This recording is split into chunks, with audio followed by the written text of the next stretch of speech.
Sunlight pours through the jungle canopy, but the forest isn't completely safe. Tariq, a curious boy, climbs over a mossy log when a sudden rustle of leaves and snapping twigs startles him.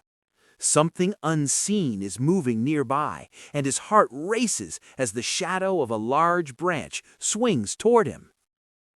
A tiny golden parakeet named Safi bursts from the trees, chirping loudly.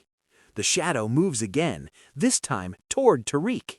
He freezes, unsure if it's a predator or just the wind. Safi flutters down onto a branch, eyes fixed on him as if daring him to move. Tariq steps forward, but he trips on a root. He falls toward a shallow stream. Safi dives and pecks at a nearby branch, alerting him to a safer spot. Tariq realizes he must trust Safi. The bright jungle around them seems full of eyes. Monkeys peek from trees, vines sway, and colorful flowers hide little surprises. A mischievous monkey knocks a fruit toward Tariq, and he almost flinches, but Safi chirps insistently.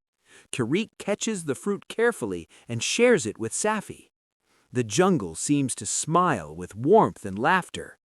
Tariq learns that small acts of kindness can turn fear into friendship. The parakeet lands on his shoulder as they walk through the glowing jungle together. Thank you for spending these beautiful moments with Dreamlight. If this story touched your heart, don't forget to like, share, and subscribe for more soulful animated stories filled with imagination, emotion,